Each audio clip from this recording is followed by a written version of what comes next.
Hello and welcome to this course on financial modeling. We have been creating a model to evaluate the choice of opening a restaurant in different locations. So now here we have created so far a revenue model, a cost of operations model, including cost of sales and cost of other operations and also the labor cost. Now we are going to create a model for it helps us to understand what would be the profitability in each location. As you can see, one location has already been selected out. However, please note that this is still hypothetical figures.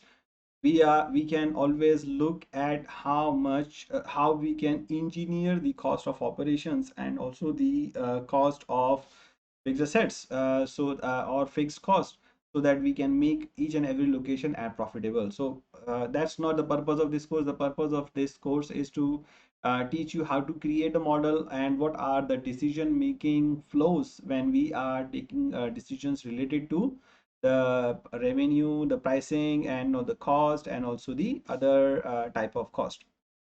Now, the other item that we have to discuss in this segment, in this section, is the capital investment. So how do we estimate the capital investment? So let's now make a sheet, another sheet for cost of capital. So the cost of capital calculation is another model which we also have to understand.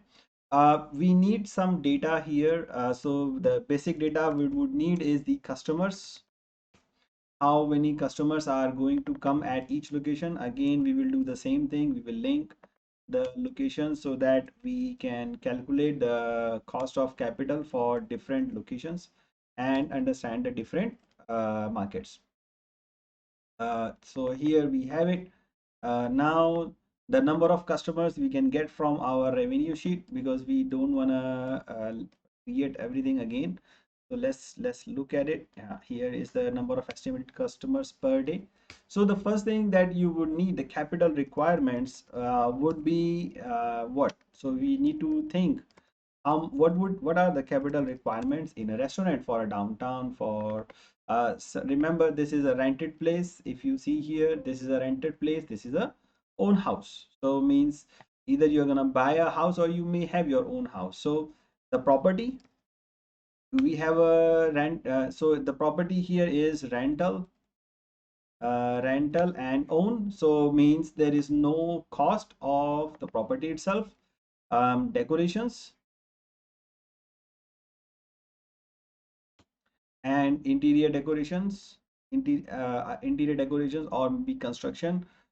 For downtown market, let's assume that you have to spend something for construction, partition, and creating the space, because maybe the place is not ready for your suit, for your needs.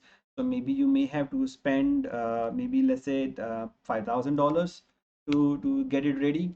In a mall, the initial capital would be less because you already have a space, you have most of the things ready made in the mall, because they have designed the place in this way. So maybe just only $2,000 requirement for uh, for uh, uh, for just decoration only. Own house, you may have to reformat it, you may have to restructure the things. Maybe the investment would be slightly higher in this case. What else you need for a restaurant? You need machines, right? You need maybe a coffee machine. You maybe need a toaster for the sandwich. You maybe need some kitchen equipment, small kitchen cutleries, or equipments for knife and other things. So how much would that cost? So initially, let's say it's gonna cost you $500 in each, because the cutlery is gonna be the same. Toaster would cost you the same. Let's say it cost you $1,000. Coffee machine would depend on what is the speed. So every location will have a different type of machine, because it requires depend on the number of customers that you can serve. Let's say there are a few models available in the coffee machine, so you can have a separate sheet here or separate link here to the coffee machine selection. So coffee machine selection, there are maybe let's say two type of machine, model 1 and model 2, which is going to say, okay, the model 1 and model 2 and model 3 maybe, right? So the capacity for the model 1 is, let's say, 10 coffee an hour, right? Or maybe here you can say 20 coffee an hour. Here you have 15 coffee an hour. The cost of this machine, let's say, is about $3,000, assuming then this one cost you $5,000, and is gonna cost you maybe $2,500, or maybe $4,000, right? So which machine you will need for this? So this is your, since it's a per day customers, so how much is per day productivity? So per day is you can do maximum 80. Here you can per day maximum 160 based on 8 hours, and here you can do 120. So means that you need at this location you should be able to work in this machine, and for mall you may need this machine because this has the still capacity, or you will need two of this, right? So it depends on what is the requirement. Sometimes you may not have equal number of customers, 10 customers every year. Sometimes you may have 20 customers or 40 customers in a few hours. So instead of buying one such machine, you can buy two of this. So that also is a possibility, right? And in residential area, because it's a 90 customer, you may need this machine. So this is how you are going to play out your model investment. This is very simple way of calculating a model, but you can always have more complexity into the model by having more options and having more considerations into the capacity. So the total cost of initial cost of investment is going to be 9,000, 9,500, and 11,500. So now you're gonna put it here. So your initial capital is going to be 9,500, 9,500, and 11,000. So the ROI is going to be profitability divided by the initial investment, is going to be in terms of percentage, 468%, 170, 180%, and 468%. So which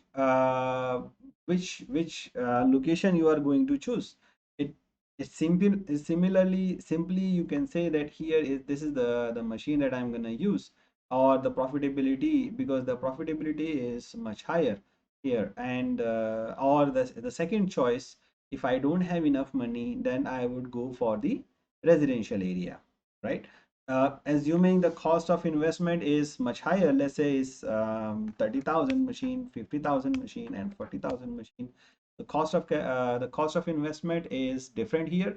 So if you don't have this much of money, but the percentage is the by ROI percentage, you should always be choosing this model, this revenue model. So this is how you can create a simple financial model to make one decision. Let's say now in the coming section, we will be discussing how we are going to expand and create. Let's say we need to get investment into this model. We don't think that we will have so much of the customers. We may be we are off by a lot here. So maybe we have only 500 customers here and 1,000 customers here, and maybe 600 customers here, and then maybe 300, right? So the model change. Now you have a different different ROI and different method.